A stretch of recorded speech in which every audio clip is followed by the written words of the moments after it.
Hello, everyone. This is Wealth and Wisdom Weekly, our first ever podcast episode. I'm Elijah Lorenzo, joined by... Hey, I'm Colson O'Donnell. Me and Elijah are both high school students and are aspiring entrepreneurs looking to learn from the experiences of the wealthy and wise.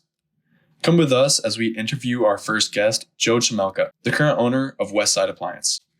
Joe Chmelka currently is on his third small business. We will get into the details of how he got started. Without further ado, let's not keep Joe waiting. Joe, I understand you attended the University of Iowa. What was that experience like, and when did you go to Iowa to study? So I went there to go to law school, and I don't know, I got to my senior year, and I was just like, I don't really want to study. And I talked to my buddies who were a year older than me, and then, they just try and kill you in law school the first couple of years. And I said, I don't think I want to do that. So I got a job in banking and did really well. With the more regulatory side, I was called the Office of the Comptroller of the Currency. They oversee the national banking system. Everything went great, moved up, got paid well. But I got to about mid-90s, and I was just like, I don't know what the hell it would have been, 40. Yeah, it would have been about 35. And it was just like unfulfilled. Mm-hmm. And it was like I was paid very well. I had a country club membership, great staff, everything.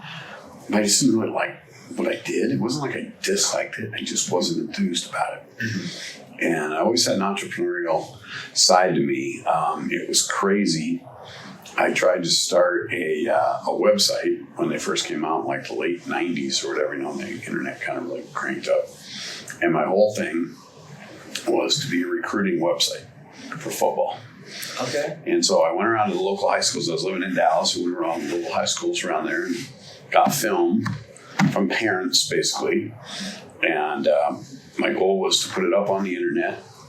And maybe your kid wasn't good enough to go to Texas or even Iowa or whatever, but, like Drake or a smaller school, needed players. So a kid from Texas was probably a really good football player, but not good enough, maybe size-wise, whatever, to get into, some of the big schools.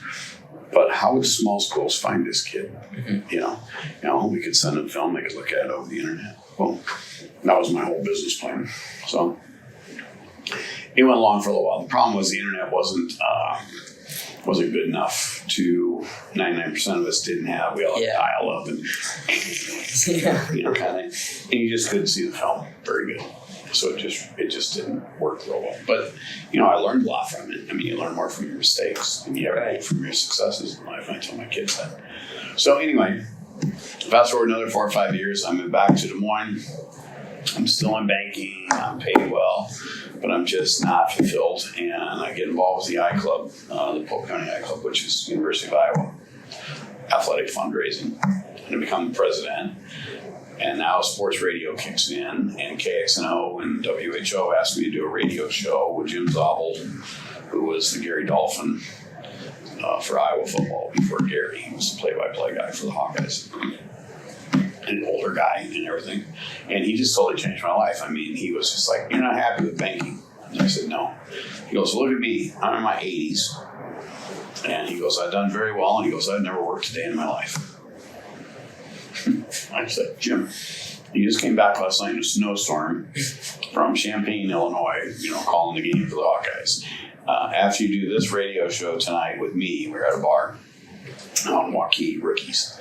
He said, "You're going to go." I said, "You're going to go down to WHO Studios, and he's a sportscaster. He's like Keith Murphy. I said, "You're going to go down there and do the sports tonight."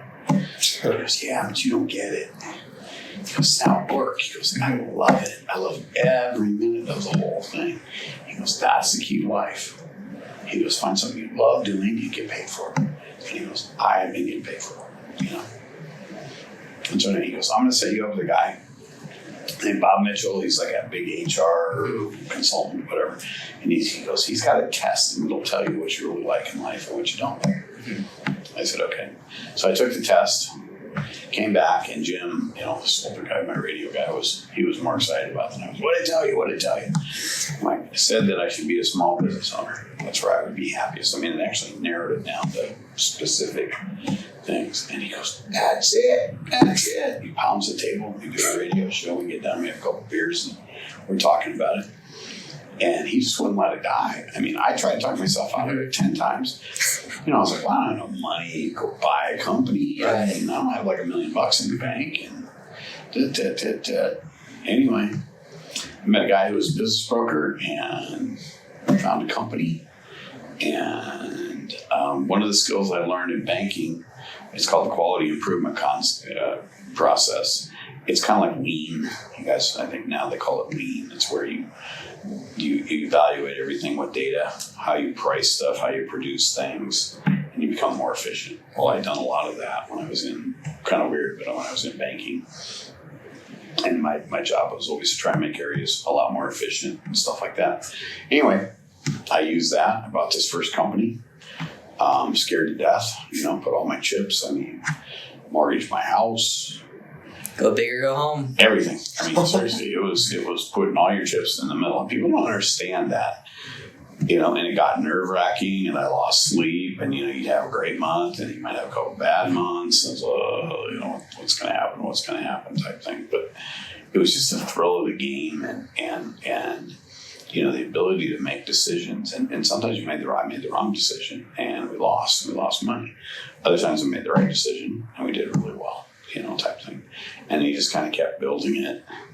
And, then for me, it was, I knew some Hawkeye people, and it was like, well, yeah, we do a lot of printing, like at Principal and Marsh and different places around town, Wells Fargo.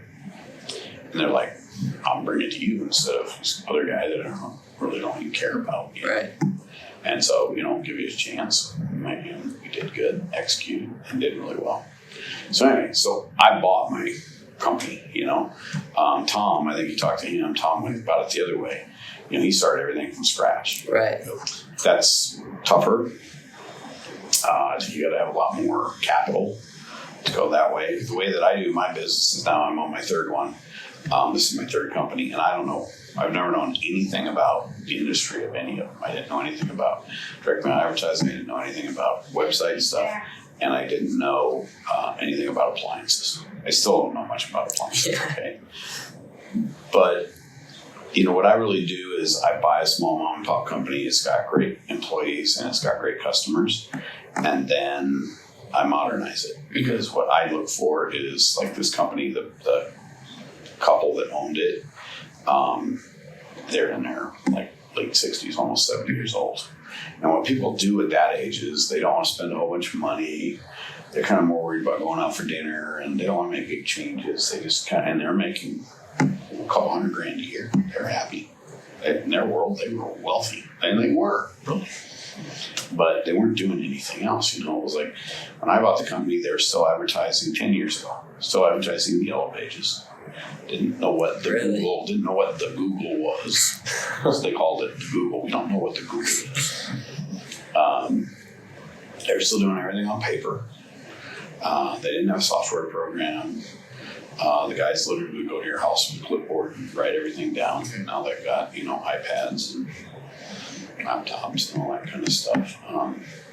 So that's what I do. I mean, I find small companies and then I modernize them. Where do you find these companies? That's what my friends all ask. Because you look at it. So my business plan is when I find a company, typically what I do is I say it's $1 million. I'll put about $350,000 down in cash, a third of it.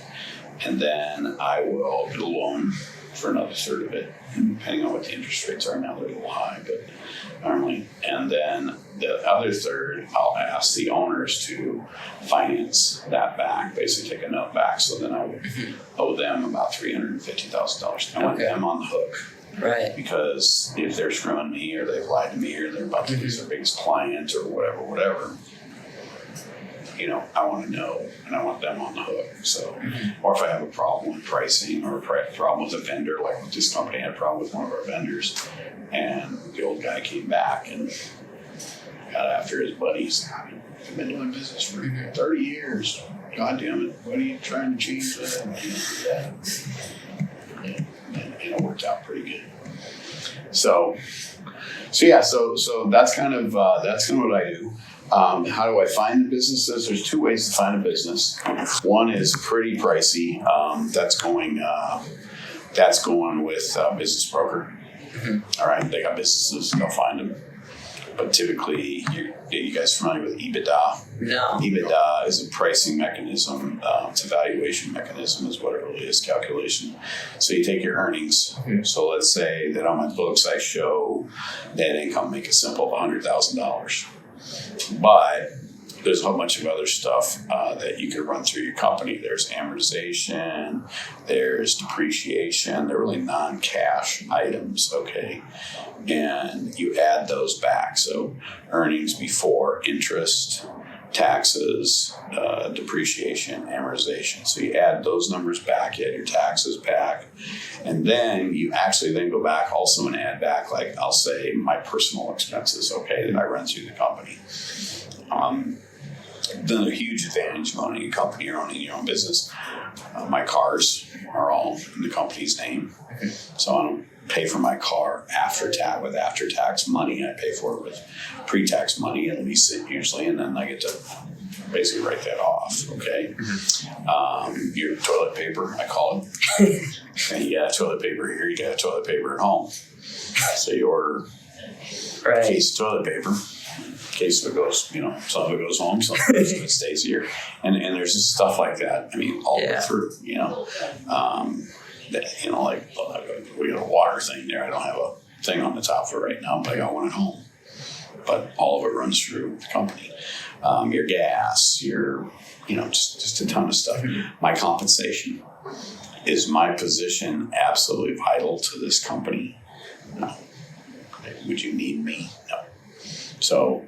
Say I pay myself $100,000, and now all of a sudden, so I add that back in. It's like, we don't really need it. If it's a position that you really need to run and operate the company and oversee the company, then you really need to keep it, because they're going to come in here and they're going to have to make that expenditure.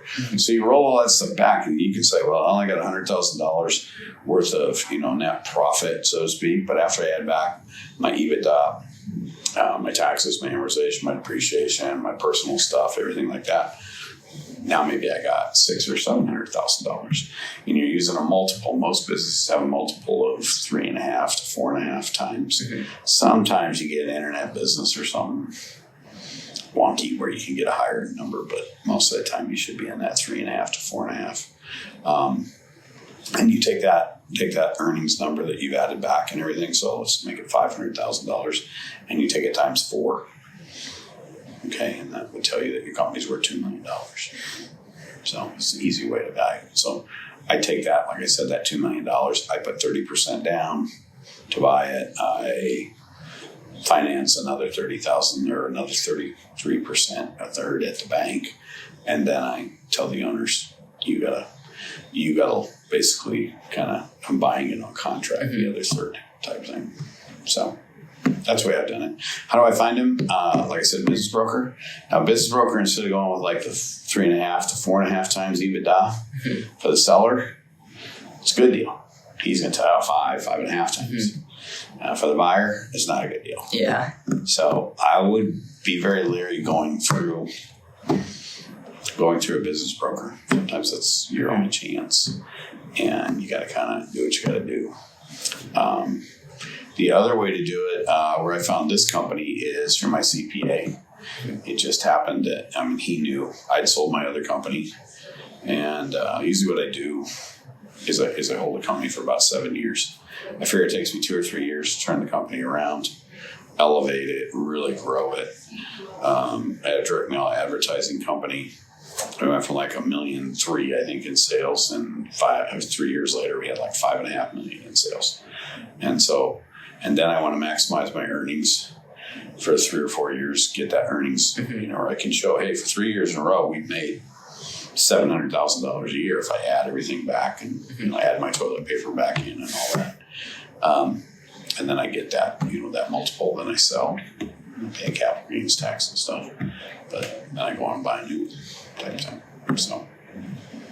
So anyway, so that one was through my CPA. They had this. We just happened to have the same CPA. I was kind of lucky. He picked the phone up one day and he goes, I've had this appliance repair company. It's the old O'Callahan's. You guys are way too young to know anything about O'Callahan's, but O'Callahan's was the appliance store in Des Moines for since the 40s.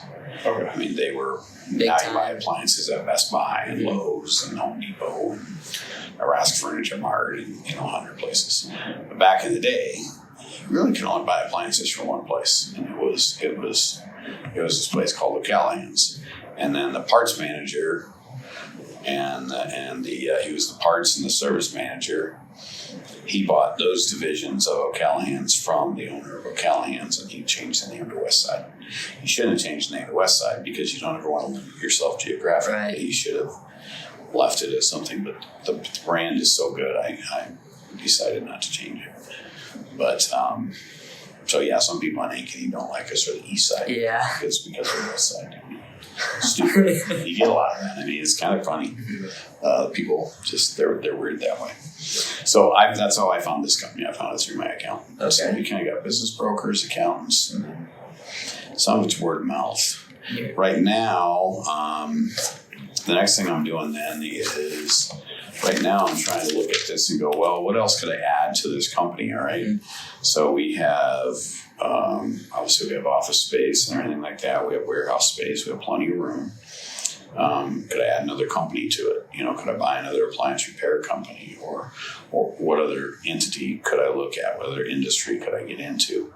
But we've got call takers, we've got office space. We got a whole process. We got a software platform that is service based, right? Mm-hmm. So now I'm negotiating to buy a pest control company.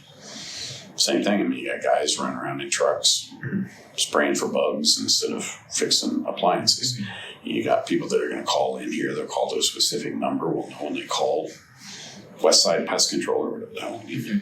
Mm-hmm. You plug it in just like you do a appliance repair, except it's a pest control deal. Guy goes out. Technician goes out. He's got an iPad. Went to Colson's place and sprayed for bugs and charged him $325. Well, it's no different than went to Colson's place, fixed his washing machine, charged him $325. So, it's the same. And so I don't have really, with the exception of buying the company, I don't really have any additional startup expenses there. I mean, I don't really have to do anything. I mean, I can just kind of plug and play. So when I bought this place, they had 6 technicians, and they were doing about $1.5 million worth of business a year. Now we're up to just under $4.5 million, and we've got about 18 technicians. They had good technicians, but now we just have a lot more. We just scaled it out. Where'd all that growth come from? Just in more marketing and getting more clients? Okay. Some of it's marketing. Some of it's doing better than your competitor is doing. Like for example, when I got here, we had old crappy vans. They'd pull into your parents' driveway or whatever, right, and then they coil all over your dad. Your parents would be pissed. Yeah. They'd be like, So we got rid of these great big old gas guzzles, and they get 6 to 8 miles to the gallon. Got these smaller little vans that zip around. They get like 22 to 24 miles to the gallon. Reduce your expenses there. The other thing that we did too, and this is part of my background, is even then, doing $1.2 million in business a year with 6 technicians, we serviced about a 25-mile radius of the Des Moines area. Mm-hmm. It's a metroplex, just the metro area. So we'll go all the way out to Adel, and we'll go all the way out to Altoona. Okay. All right. Mm-hmm. So with 6 guys, they're driving all over the place, right? Right. And so, we kind of had it divided a little bit, but when a guy's driving, he's got windshield time. He's not making any money. He's not making any money for the company. He's not making any money for himself. He's driving, So with 18 guys, we're still servicing that same amount. Well, now this guy's just here, and this guy's here, and this guy's here. We had, I call it Utopia one day, Nirvana or whatever. I said, I lived at Glen Oaks. And I said, I want a guy to go into Glen Oaks. Mm-hmm. And I want him to run 8 to 10 jobs in there. Because I can run about 8 or 10 jobs a day. And never come out of there. Like be in there the whole day. Just go house to house to house to house to house. And then come out. He ran 9 jobs in there one day. And he ran one like right outside the gate. So super efficient, right? Yeah. I mean, literally he went from this house, 2 minutes to this house. Boom. Hi, ma'am. How are you? I'm here to fix your washing machine. Boom. Hi, ma'am. I'm here to fix your refrigerator. Hi, ma'am. And I mean, rock and roll had like a $2,000 revenue day, and just kicked it, right? So it was good. It was fun. But yeah, I mean, you got to find ways to be more efficient. You got to find ways to beat the competition. So our vans looked a lot better. Marketing was better. We got into the Google and we used that, to our advantage. Try and make our guys, this is tougher and tougher as we go down the road in life, as our society evolves. I try and make them look as sharp as they can. Right. In black pants and a black shirt, black, one of our hats. And when they show up at your house, they look better than the other guy who comes in and his ass is hanging out when he bends over and do something, and, all that kind of stuff. So tell them that they've got to, they got to do some other things. They take their shoes off or put people booties on skills. when they come to your house, all the people skills. And it's tough to be attacked because if you think about I'm great with people skills. I can't hardly fix put a light bulb in, right? Yeah. That's about the extent. I'm not allowed to have power tools my way because I could hurt myself. And then there's other people that are super technical. They can fix anything, but they have no people skills. And as a technician, it's really difficult because you got to have both. I mean, sometimes you're fixing the people as much as you're fixing the appliance, right? And so it really, it's not easy. I mean, it's not easy being a technician. You got to find the right people. All of our guys have to be background checked, drug tested at least once a year. When we promote that, who's coming into your house? Right. Our guys are bonded, they're drug tested, they're background checked. Yeah. One guy at West Des Moines Appliance Repair, asked him to show you his background check. And is he certified? And has he been to training in Dallas and here with all these different brands? Do you ever pay for their training, or is it, yeah? Oh, yeah. It's a big expense. Yeah, big expense. Because you're constantly training guys. It's hard to find guys, Yeah. Some guys are just good fixers. Maybe they were raised on the farm. Okay, and they're hard workers and they got a good personality. So we got some guys that are farmers. We got some guys that were maybe a maintenance guy at an apartment complex, and they just like fixing things. And we bring them over here and we set them up with a really experienced guy, and they basically drive around together for 3 to 6 months, stuff like that. And then we send them. Like right now, we just took on LG, all the LG appliances. We didn't do those before.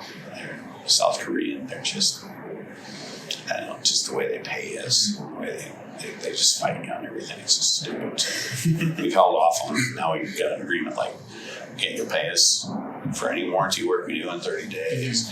We provide this amount of training. Your tech line is going to answer the phone within how many minutes, all that kind of stuff.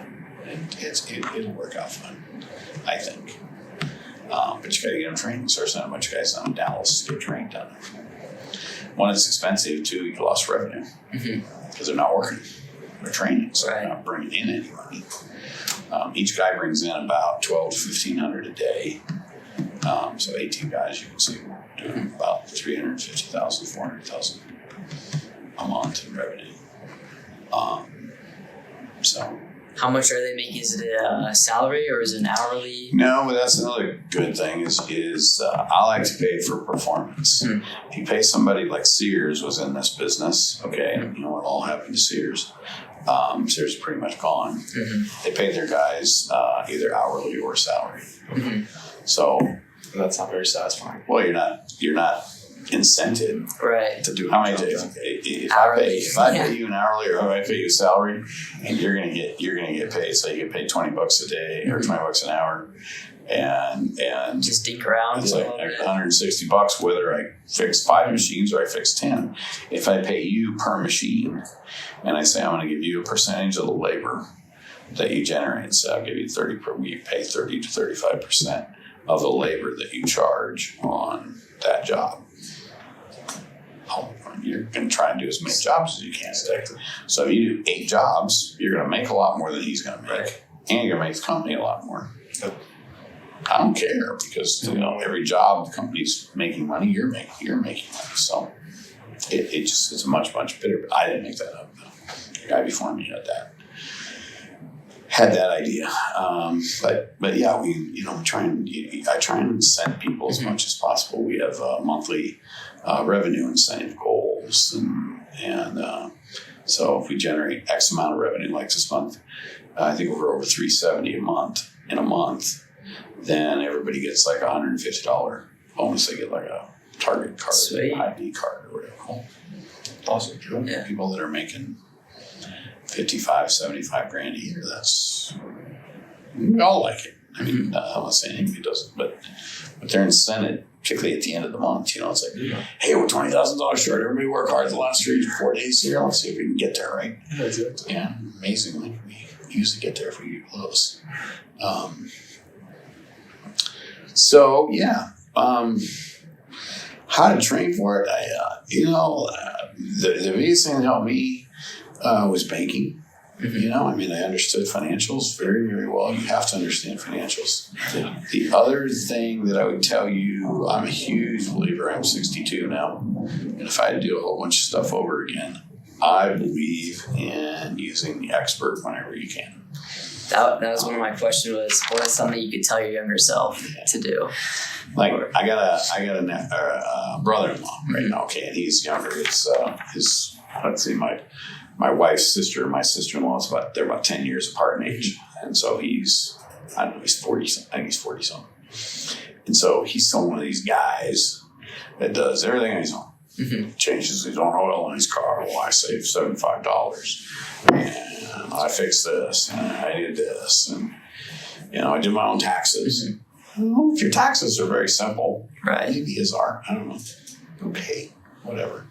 But normally, I always found I could do my own taxes.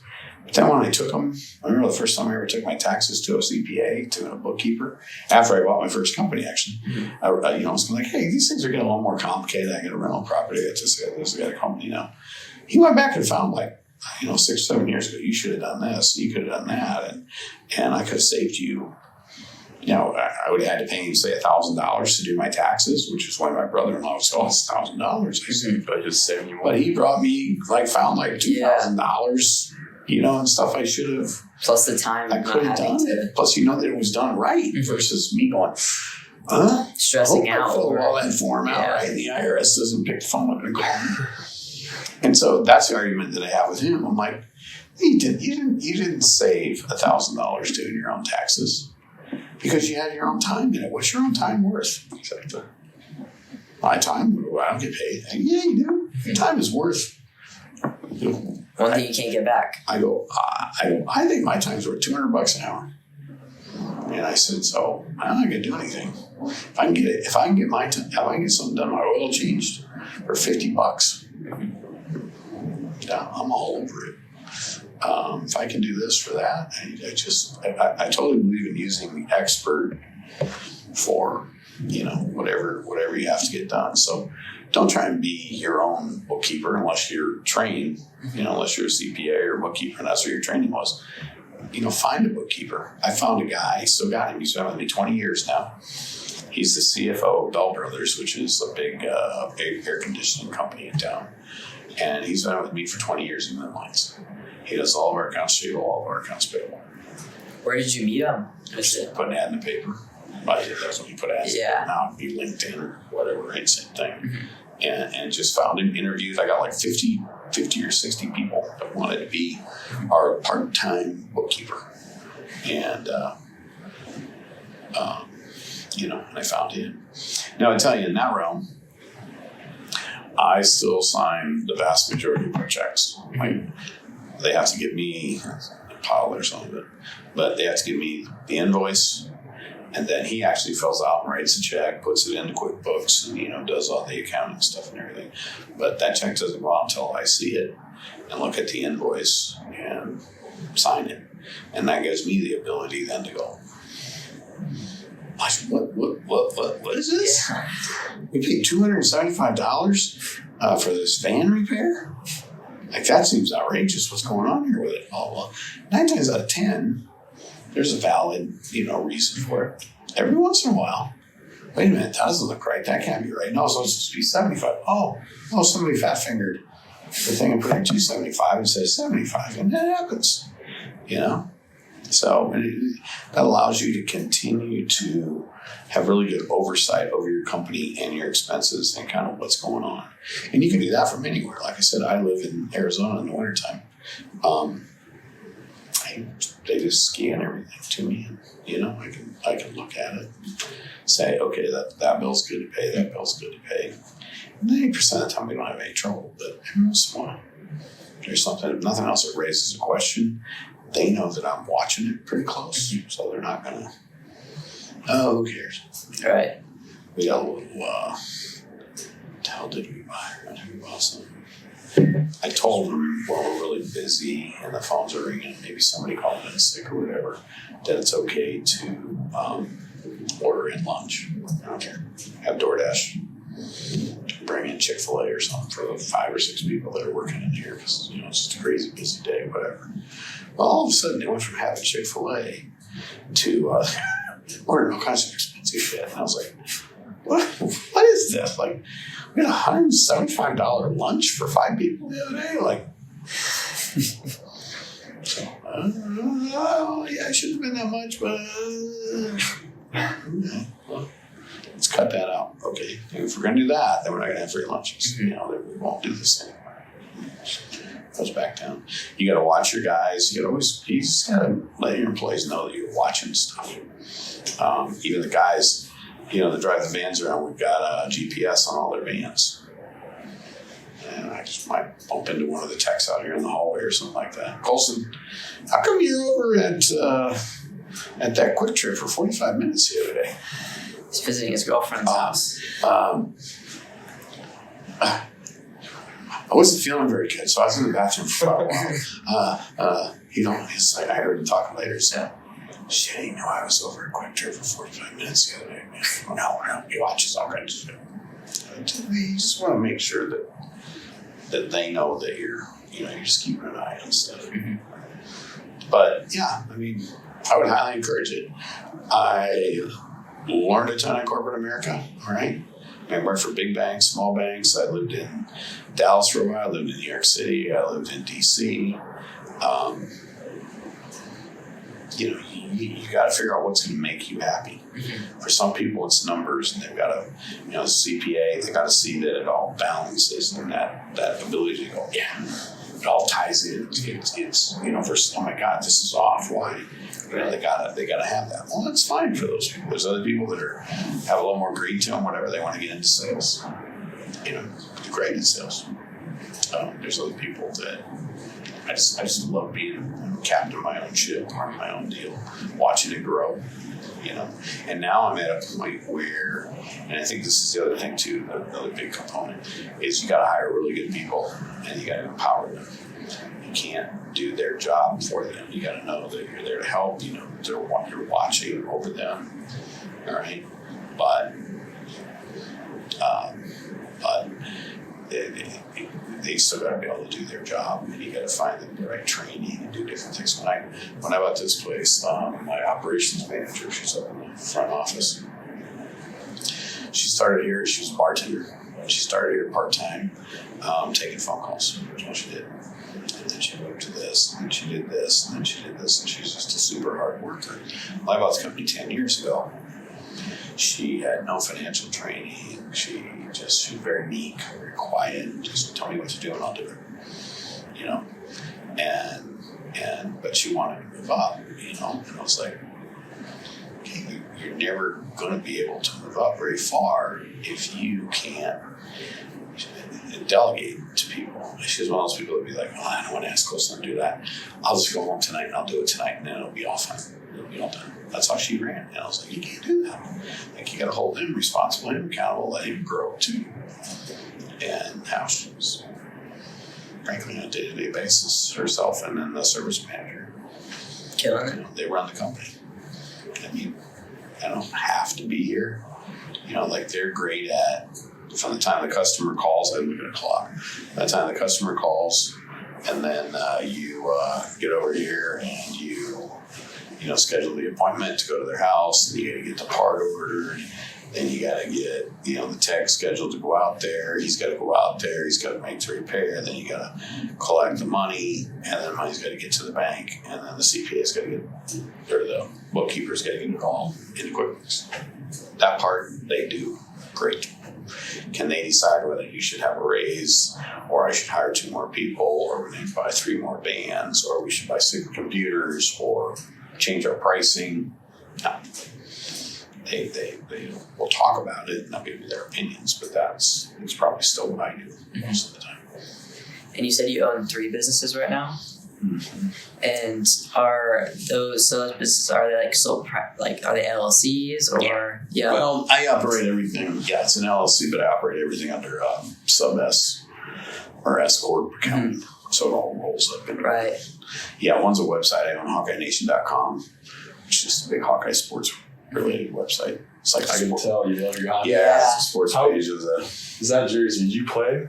No. Okay, I thought so. They gave me that. That's a cool jersey. I'm retiring. I've been doing it for 25 years. So the iClub, what it does is we hold events. So like Ferentz will come over and he'll bring 4 or 5 players, and then we'll have a big dinner thing, and there'll be 700 or 800 people there, and we raise a bunch of money. Okay, it's kind of big. We'll have a big golf tournament in the summer, and they'll bring over players and coaches and I don't know, just celebrities. Chuck Long will play, and Dallas Clark, and some of these guys will come back. And then we'll raise a bunch of money, and then we just donate that to Iowa Athletics. So yeah, they love me. That's cool. I still do the radio show on Thursday nights. You can hear me 6 to 7 o'clock on KXNO. I'll listen to it. Yeah. Yeah, it's fun. It's just like us. It'd be just like us sitting here talking sports. What's wrong with Iowa State? I don't know. Yeah, we used to have a beer. It's kind of fun. It's a good time. So yeah. So your biggest thing to get into a business, I think, is your training, get the financial stuff, all right, going. I'd highly encourage you to look, you got to understand, you want to be an accountant, but you got to understand accounting, you got to understand finance, you got to understand those kinds of things. You got to have a little bit of a marketing background. I completely outsource all of our marketing. We found a good marketing company. We pay like oh my gosh, what am I trying to say? We pay like a $2,000 fee, and we basically have a marketing person assigned to us from this bigger company. I can pick the phone up right now, call her and say, hey, we need to run an ad on Facebook for fireplace cleaning or whatever. Stuff like that. She'll have it probably be going by Friday type thing. So it works pretty good. You gotta take it? Yeah. No, I don't mind calling it. Tell me the person now.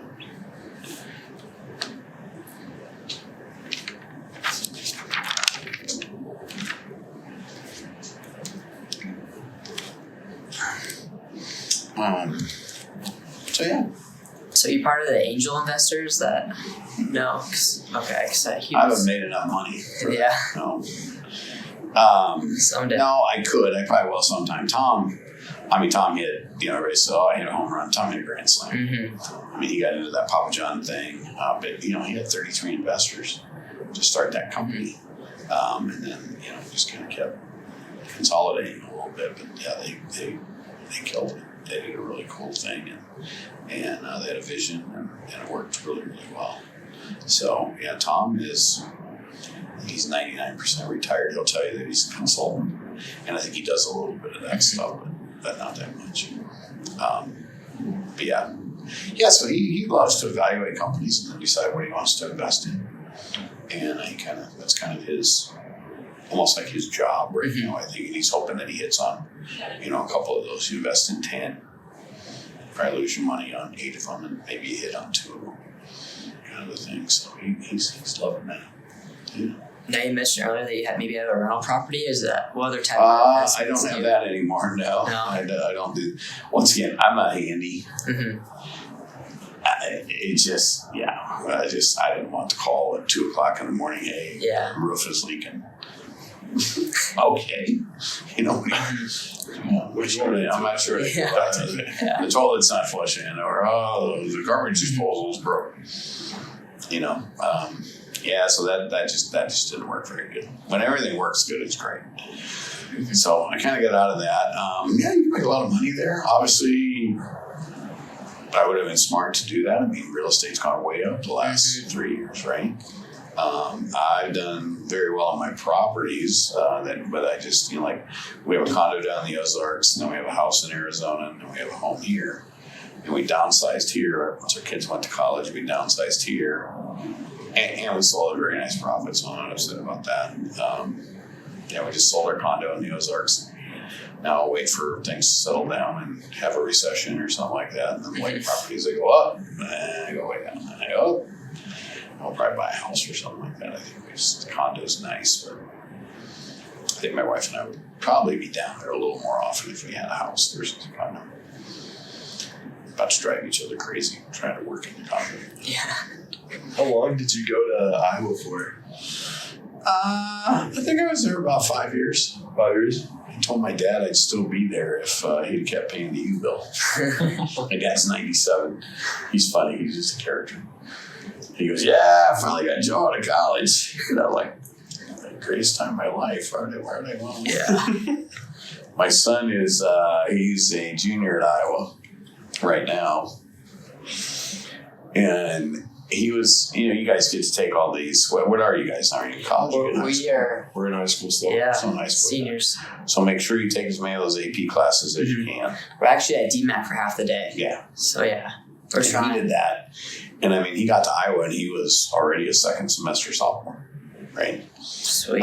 So he's been there 2 years. This summer he asked me, he goes, you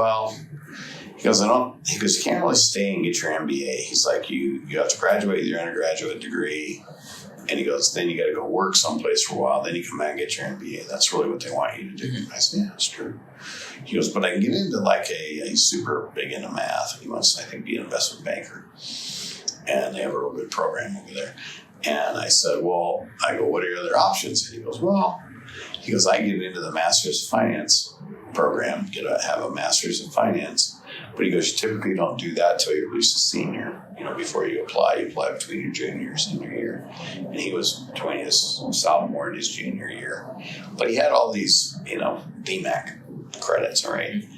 I said, yeah, but you got all that stuff. It's kind of like you're a senior, right? You're going to graduate in a year. He goes, yeah, I can get my undergraduate degree in a year. I go, what do you got to do to apply for this Master's Finance thing to get in there? And he goes, well, you got to fill out an application. Then you got to write a paper about why you want to get into the program. And then you got to interview with 3 of the professors. Mm-hmm. And so, okay, well, you had nothing going. I mean, he was working. He had a really good, that's the other thing, I needed a really good internship. Internships. I mean, working at any job is good. But try and find a job that's, going to get you either some marketing help or, first year try and get into a marketing position, second year. Like Holmes Murphy is a really good company. I think they have a bunch of different areas. You got risk management, you got marketing, and maybe you get in there the first year and do this, the second year you do that. And then you graduate, you show your GPA and all that normal stuff. But to be able to show that work experience and that internship and have somebody there that's like a vice president of marketing or finance or whatever write you a letter, that's huge. So anyway, my son decided, I said, why don't you apply for it? Like, what do you got to lose? You just don't get in until you're a senior usually. And I go, usually. I go, well, you're kind of going to be a senior, Yeah. And I said, and if you just write the paper, do the interview, and, fill out the application, then you've done it, you got experience, like you tried it. If they deny you, and I said, then you'll be much better and be ready for it next year, right? Yeah, I guess. Okay. So he kind of, I don't want to say threw it together, but he put some time into it. But he still was like, I'm not going to get in. And he got in. So he will have his Master's of Finance 4 years. I mean, he'll have an undergraduate degree and a master's degree 4 years from the time he graduated from high school. And that saves me Sweet. a ton of money, saves him money. It's like, it's nuts. That's a really good thing. Yeah. And now he's got 2 years internship behind him already. He works at a place called Navigate Well, and they've got him doing all kinds of different stuff. So now you just got to kind of keep checking those Sweet. boxes when you're young. But all that shows initiative, and then when you sit down with somebody, it's like, whether it's a banker and you're asking him, hey, I need $1 million to buy Joe's company. Okay, we think Joe's like plateaued and he's not going anywhere with it. We think we can take that company and grow it, and here's how and here's why. And then you go back and you're like, well, we've had experience with this, experience with this, experience with this. You got a better shot at getting what you need, so to speak. That'll be your biggest thing is finding the capital, to buy a company. Get experience first, and then finding a way to get capital to the Toms of the world. They might invest with you. Now, when you got your loan for small business, where would you go to get a loan? Well, when I didn't really know what I was doing, so to speak, I just went to a community bank, got an SBA guaranteed loan. And it worked out fine. They charge you a lot of fees. They just basically do a blanket, most banks are going to do, on all of your assets. They want any equity you got. If my company went bankrupt, the first one I would have gone bankrupt, I lost my house, my car, my retirement, like everything. I'd have been starting from scratch at 40 years old, let's say 35, 40 years old. So I was like, holy shit. So. Well, you took the risk and now you're here. You take a risk on yourself, and you shouldn't do it to just do it. Mm-hmm. I got another friend. He's very similar in what he's doing as I am. He's a big executive at McDonald's, like the hamburger McDonald's. And he lives in Chicago, Naperville. And he hates corporate America. He's 50, I think he's 50 years old. And he's like, I can't stand it anymore. These guys, they just more, harder, work harder, find this, find better. Every quarter we got to upgrade. And he's like, it's just not fun anymore. He goes, it's just never good enough. And we're sitting there having a beer in the pool down the Ozarks, actually. And he goes, you're just like so much more relaxed. And I go, his name's Jamie. I said, Jamie, you're working for the man. And I go, you're working your ass off. And I go, you're making good money. I'm sure he probably makes $500,000 a year. And I said, that's great. But I said, what's McDonald's making? They're making a shitload off you. I said, so much more fun when you're in control. You're in control and you're making money for yourself. And I go, usually you do pretty darn well. So we talked for a while and had this basically very similar conversation. And I said, you need to go out and find a company. So he got down towards the end of COVID and he called me and he said, this is the craziest thing. He goes, my wife likes dogs. I like dogs. Our kids like dogs. We've got 2 dogs. He goes, a dog care business is for sale here in Naperville, close to our house. They've lost their asses the last 2 years because of COVID. Nobody could travel. Nobody was working. Everybody was at home. He goes, but I think as everybody starts to go back to work and they start to travel, everything was just starting to ramp up.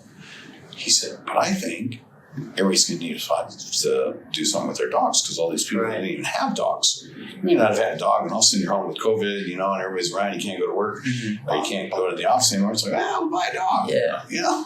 I can be able to take care of it and let it out and in. Now, say you got a dog, and now you're back in the city, and you got to be in the office. You need to run home for lunch, let the dog out. So doggy daycare. And I said, Jamie, it wouldn't be for me. But I said, it sounds like you've really thought it through and you really like it and your wife likes it and you're enthused about it. I said, I think you should do it. And I said, what are they asking for it when they reviewed the financials? Now, he's not a financial guy, he's a marketing guy. I said, I would definitely have your accountant, or I said, I'll have my accountant look over it. I go, he's going to charge you a couple $1,000 to do the work because, it's work. And he'll come back and tell you what he thinks you should offer for that. And I said, I guarantee he's going to save you a shitload of money. And so he did. He went through all the books and everything like that. Because this thing was lost money. They're just, this older couple, tell me about the owners. It was an older couple. They just wanted help. They'd saved money. They were fine. But the business had just, 3 straight years. And so he's like, it's worth $200,000, and they were asking like $1.5 million. So he could get it for $200,000, but he got it for like $350,000, $400,000, which is so steal. You're paying too much, but yeah. But anyway, everything took off again, right? Mm-hmm. And everybody did do exactly what he thought. They brought their dogs in, and then he expanded it. Now they're like, they got a grooming service. They've got a doggy daycare. They've got a thing where you can keep your dog overnight over the weekend. People come in and, just play with their dogs there. And he's got all that kind of stuff. I was making a ton of money with that. And he got into something that I didn't like. You guys might like it. I never really liked a franchise because they take like 10% of your, profit or gross revenue, or they get a healthy chunk of your profit. Now they do a lot for you, okay? But there's a lot of franchises all around for everything from doggy daycares to oil change places. Obviously, McDonald's is probably the biggest one, and so you can go that route. It's usually a little cheaper, and they basically give you the blueprint, right? Like Chick-fil-A. Here's how you're going to do it. Here's how you pay for it. Here's how you do this. Here's what you're going to charge. Here's who you hire. Here's how you do it. Yeah.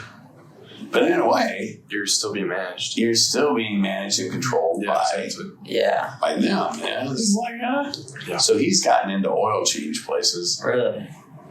And he likes it. And he's, because he's such a good marketer and he's expert. He's marketing for McDonald's, right? Yeah.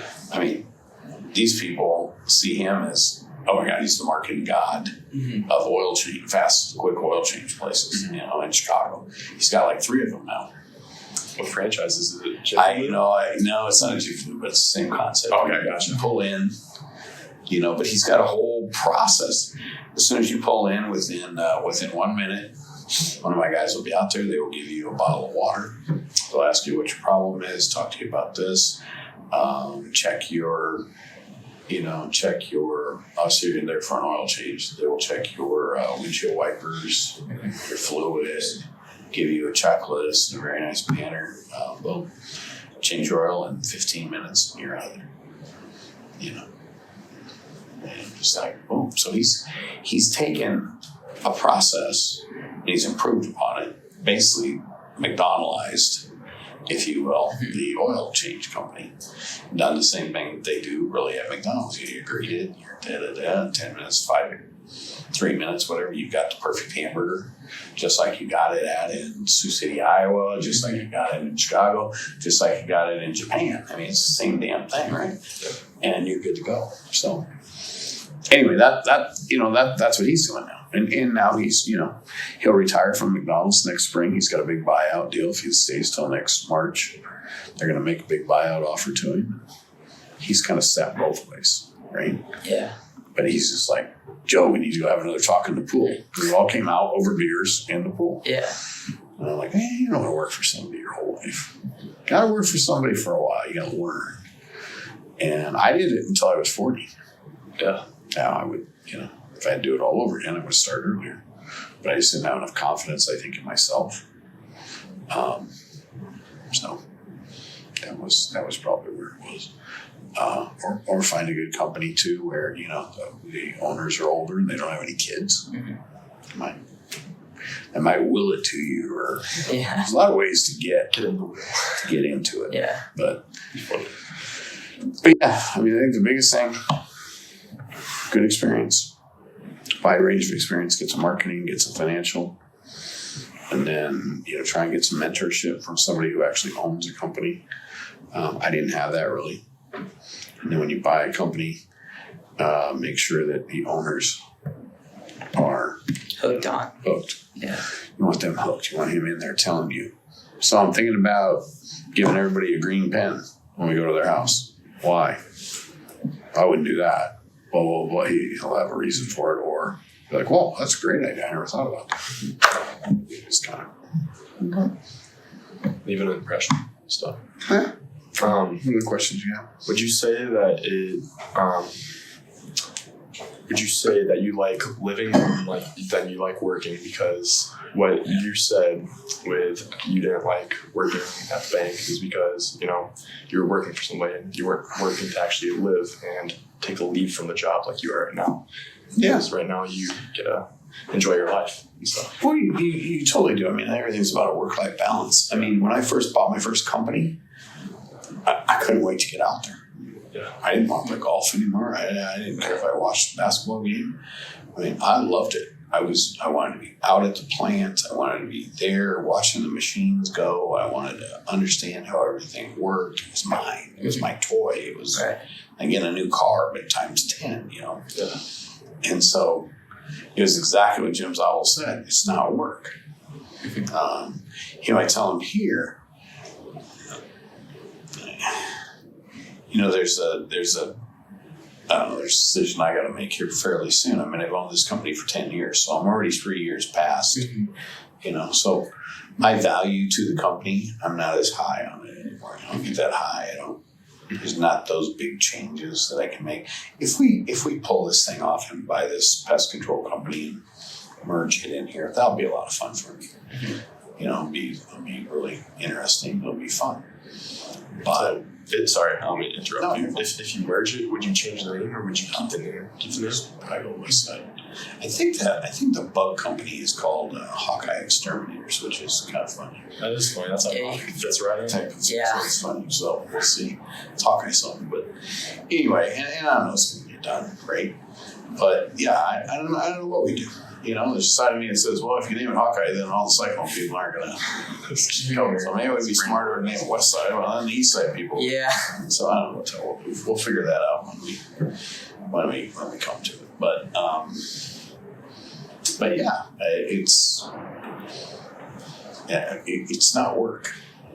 I mean, I honestly, once I bought the first company, it just wasn't the same as going, okay, I got to be working at 8 o'clock.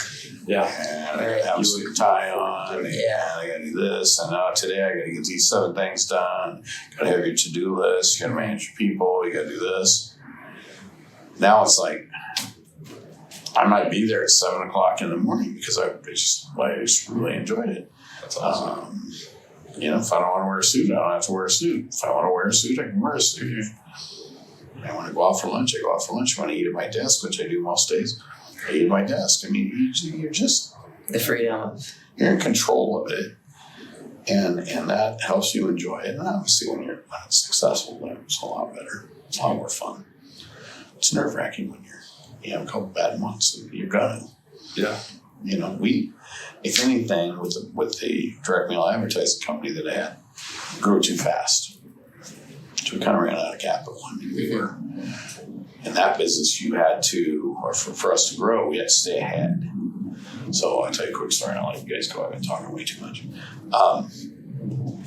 So I get there, and I've had all this training about efficiency and everything, this kind of lean management stuff they call the quality improvement process. And you're supposed to take all this data instead of going, well, I assume that's the way it's going to be. And that's what my gut tells me. Well, now you get data. And that's why I try and still run this company that way. It's like I have a total score sheet for each one of the guys. It's got 25 items. We go over it every month. How many jobs did you get done? What was your pricing at? How many days did you work? How many times did you call in sick? All this stuff. And then it's like presented to them. But so I got this company and we're sitting there and I go out and I start talking to people and it was 20 years ago. So I don't even know who was running for president. Probably Clinton was running against Bush or somebody. It doesn't matter. And a buddy of mine was was a political consultant. And he goes, hey, we need all this direct mail printed. What should I do? And so they want these, you see them in the mail all the time. These little postcard kind of a thing, right? So we didn't do that. Somebody actually prints the picture and the graphic and the whole thing. Yep. And all we do is spray. They give us this file of everybody's name and address that they want to mail to. We have a machine, it's called the inkjet machine. And these things will just fly through there and it just sprays everybody's address on. And they spray it in the order where you live. So if you two lived right next door to each other, They'll just do it back to back. Yeah, it'd be back to back. So that when I went to the post office, they get a cheaper rate. Instead of paying 50 cents for a piece, you might spend 20 cents or something like that because it's all done. You've done a lot of work for the post office. So anyway, so we're in there, and it's like we got one of these machines, and I get a job from this guy. He's like, "Well, I need 3 million pieces done in like a week." Oh wow, 3 million. There's no way. I got one machine. Yeah, one machine. You can't. I can't get the job. It's a bottleneck. How much do the machines cost you? I don't know exactly where I went. So I sit down with my manager, and he's actually here. He works for me. He retired now. He's working here like 3 days a week. And I said to him, I go, Carol, his name's Carol Jenkins. I go, Carol. I go, how? He goes, no way. No way. We walk out, we got this big area, and we got all these machines and all this other stuff and everything. I'm like, son of a bitch, that would have made us a lot of money. I know. I just couldn't sleep. I was just like, oh my God. So we went down a week or so and go out there, and on every Friday, there's this great big machine that was like, oh shit, it was twice as long as that wall right there. What? And it was some kind of a labeler machine or something like that. And every Friday, I'd buy pizza for everybody, all the workers, because Fridays, everybody always wanted everything done on Friday. Right. It'd be done on Friday. So I was like, okay, everybody's going to work hard. We're going to buy pizza for you. So we put pizzas. About 30 people working there. You put pizzas all on this thing. Finally, on Friday, I'm sitting there putting pizza on the machine, and everybody's coming over and getting their pizza. And I go, I've only owned this company for like 6 months. I've never seen that machine run before, Carol. I go, what does that machine do? He goes, oh. He goes, we got a big client, and they do one job every year, and we use that machine. We run that machine once a year. And he's like, yeah, it's a big job, but we just run it once a year. And he looks at me and he goes, shit, we could put 3 more of those inkjet machines right over there. I go, I know we could. And we could run 100 jobs, 300 jobs a year with those inkjet machines. So we do a profitability analysis, figure out what it costs. I call this dude. I'm like, hey, I need 3 machines. He goes, what? I go, yeah, I need 3. I got one brand new one. I got another one that's on my display floor that you looked at. And I don't know. I go, can you find me a used one? Yeah, sure. And I go, can you have them all installed by first of the month? I don't know. I get at least 2 of them installed. Okay, let's do it. So next thing you know, we got 4 of these machines instead of 1. And now I'm bugging my guy like every day, hey, I can handle 4 million pieces in a week, all right, with these 4 machines. Like we can crank them. I got people working nights, everything. Really, that's how we grew the business. And do you still own this business? No, I sold it. And I normally sell a business after 7 or 8 years. I'm keeping this one because I really don't have to do much. I'm kind of only here like half time, and I'm 60. So I'm kind of like, I want to play more golf with Tom, and I want to be in Arizona. I just don't know if I want to do it again. After the 7-year point, how do you sell the business? Using You go to a broker, like you were saying. a broker, but just kind of put the word out. That's for sale. You kind of watch that because then your employees get concerned and things like that. 2, if your business is doing really good, a competitor, a bigger competitor, or somebody along the chain will come along and be like, why do I like to buy your business? And that's what we did. We sold to this company, other mail services. My friends always gave me shit. Yeah, you're selling your company to mail services. What is that, like a strip joint or something like that? And they're over in Urbandale. But they had wanted to buy us like 3 or 4 years earlier, so it was kind of like, I didn't have to pay the broker fee. It's kind of like selling your house without real estate, sell by owner. And so they came in and looked at everything and worked out a deal. But bang. Sold it. For your networking, do you have like certain events that you go to, or a certain? It's the craziest thing for this company. Parades. 20,000 people are at the West One. 4th of July parade, the Urbandale parade. Maybe you're into Urbandale. 15,000, 20,000 people. We just did the Beaverdale Fest. Okay. We did normal.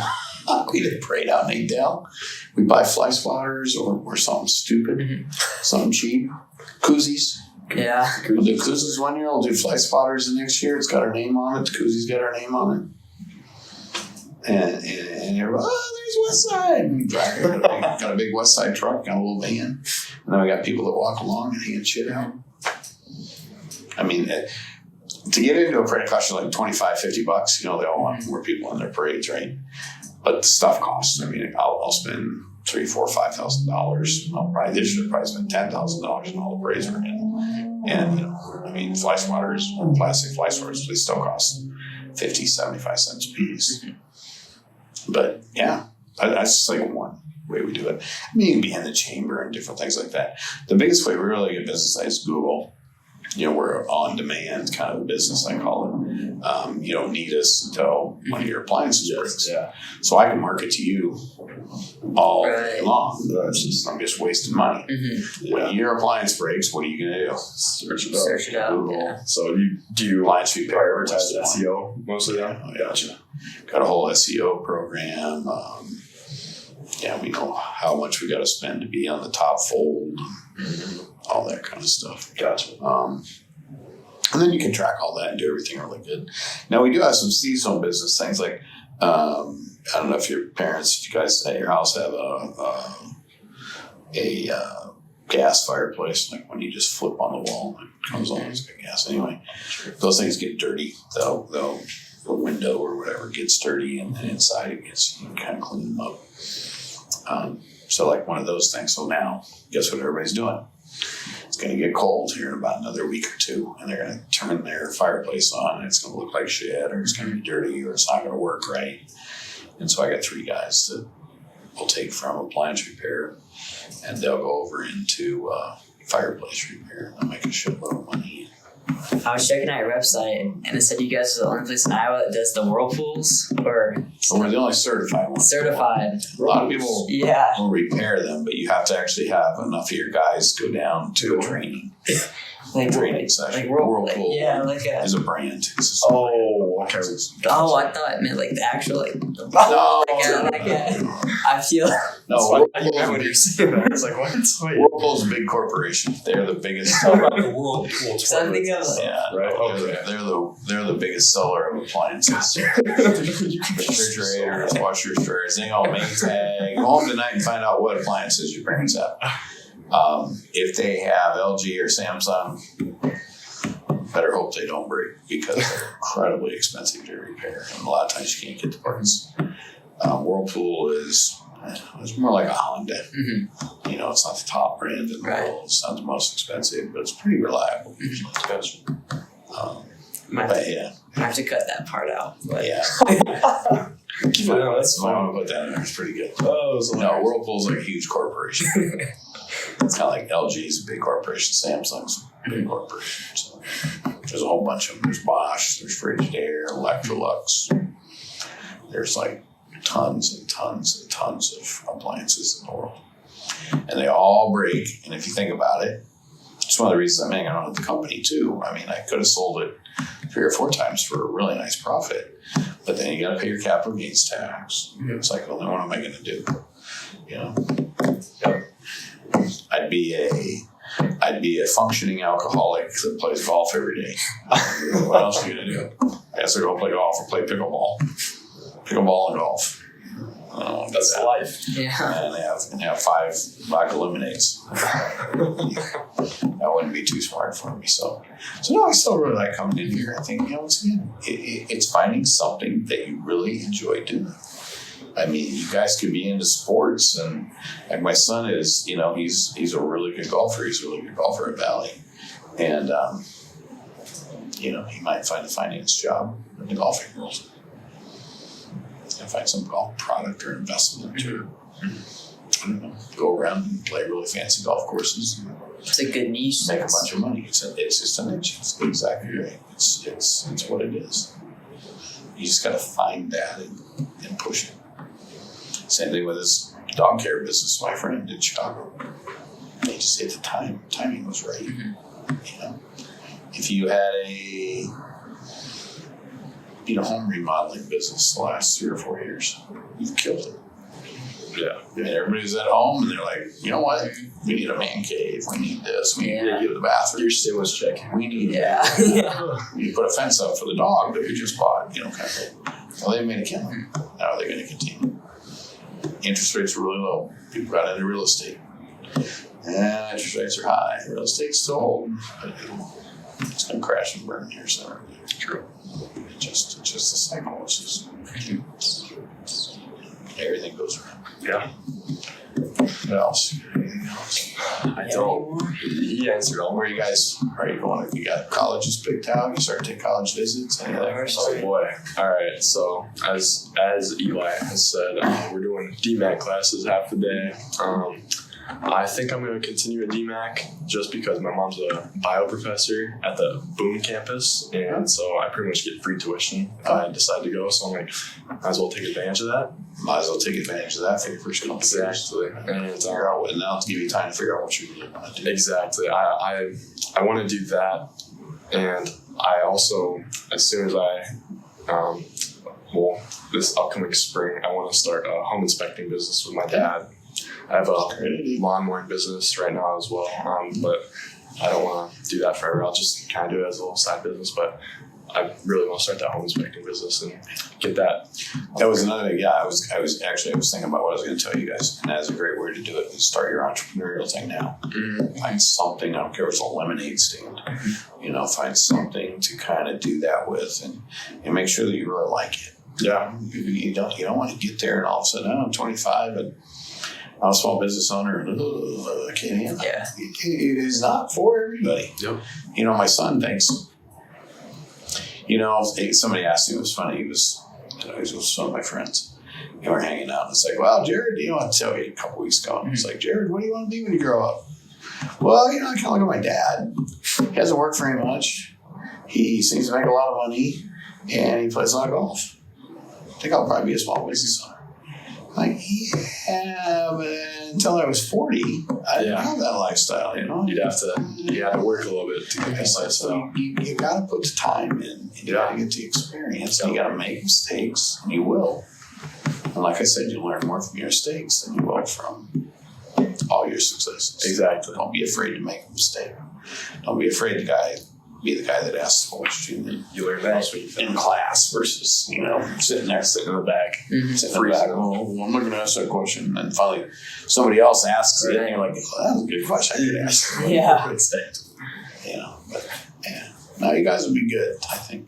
What's your plan? So right now I'm at DMACC taking like computer science classes, like programming. So I'm thinking about maybe going to Iowa State next year and doing something in tech or something like that. Yeah. But I also want to maybe own my own business. I don't know what yet, but still just trying to figure it out. Tell them about your vineyard. Oh, my end goal is to have my own vineyard. I want to be a grape farmer, so cool. That's the end goal. So we got to figure out, make the money first to be able to afford that. So you know, you need to be the guy.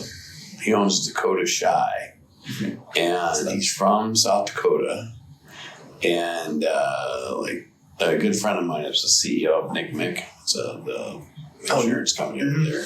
They're kind of just north of Des Moines Golf. He doesn't own it. He's the CEO. Anyway, he found this wine company.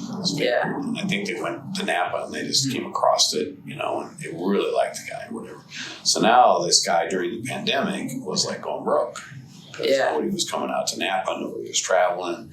And so instead of just going under, he came up with a strategy and he said, you know what? He bought an RV, loaded up a ton of wine, had it shipped to different places across the country, and came out and he's like, Mike, you're one of my best clients. Could you invite 20, 30 people over? And I'd like to do a wine presentation and see if they'll buy my wine. He goes, I can't get them to come out here, so I'm coming to them. And so we went over to his house. Mike's got a really big house over in Quail Valley and, you know, cool guy and everything like that. This dude, like, I'm not a big wine guy. You know, I'd rather drink a beer or a vodka lemonade or something. But he explained wine. I don't understand. I mean, I don't understand anything like Napa Valley. Well, Napa Valley is like this area that was carved out from prehistoric whatever. And on one side, it's got all this volcanic ash and stuff. That's and where on the other side, it's got all these different soil types. And on here, it's got this. And the sun comes up and it hits this side on this side. So you get this kind of grapes at this type of acidic level. And usually the rougher terrain produces the most. And then this side is different because it gets the afternoon sun, so it's drier and blah, blah, blah. And then this area up here, if you mix these grapes with this area up here, that has it's very foggy up here, so the fog rolls in and that impacts the grape. Anyway, this dude is phenomenal, right? And he's selling wine for like $100 a bottle. Okay, and it's good stuff. I'm not a big wine dude. I like Mayomi. The Mayomi guy his dad owned Mondavi. Mondavi's one of the biggest vineyards out there. It's incredible. You should go out there and just do a tour of the place. It's unreal. I have to. Unreal. And so anyway, he was the second son. So in the wine business, the first son is like taking under dad's wing and everything like that. The second son is kind of shit on almost in a way. It's like he didn't get much benefit. He doesn't get much help. Right. So this kid's like, see you, dad. See you, brother. I'm going to go do my own thing. So he made this wine, Mayomi. Doesn't even have a cork in it. It's got a screw top, Really? Whatever. But it's made from 3 different grapes. One of which, his secret is he took these grapes that most people didn't want, the foggy grapes, as he called them, and he mixed them with 2 others that weren't in huge demand. So he got really low costs and everything like that. I think he sold that company after like 10 years for $500 million. Wow. Yeah. Do you think you could I have to ask you about these connections enough to... Well, I don't know the not Naomi, but I'm just saying I know the story. Yeah. So get on there and Dakota Shy, the history of Dakota Shy, and the history of Mayomi, Meomi, I think it is. And they made a ton of money. So it's all good. But that's what you're looking for. I mean, okay, my friend's gonna make $300,000-$400,000 picking up dog shit this year. I mean, at his dog place, he's killing it. And his wife loves dogs. She can't wait to go to work. And just thinks the dogs. She knows the dogs' names and the customer service, and they got great people. They got 2 or 3 people that actually they built apartments for on site, and they live there. So they're younger and they're crazy about dogs. Like, well, we'll provide you with housing for free. It's part of your compensation. And then you're here at night to take care of the dogs in case something happens with the dogs. And that is then a marketing point, right? Who else has on-site overnight dog care? We have 3 of our best people, blah, blah, blah, that spend the night here and take care of the dogs. They're here in case your dog has a problem. That's cool. Huge. Now his biggest issue is he can't grow the place because he's landlocked. He can't add any more to it. So he's kind of screwed there. But yeah, they're killing it. And he hired back 90% of the people that worked there before when the place was going broke before the pandemic. So they're all experienced, good workers. So, all right. All right. Thank you so much for your time. Yeah, all right. thank you. I really appreciate it, guys. Seriously, Yeah. you guys will do fine. Just work hard, come up with some ideas, get that experience. Don't think it's just... I want to thank everybody for listening. I want to thank our guest, Joe Chmelka, for giving us his valuable time. Also, if you happen to be in the Des Moines area, a call to action is at the Ankeny DMACC campus. In Building 5, there will be a Business and IT Internship Fair on October 4th from 11 a.m. till 2 p.m. Hope to see you there.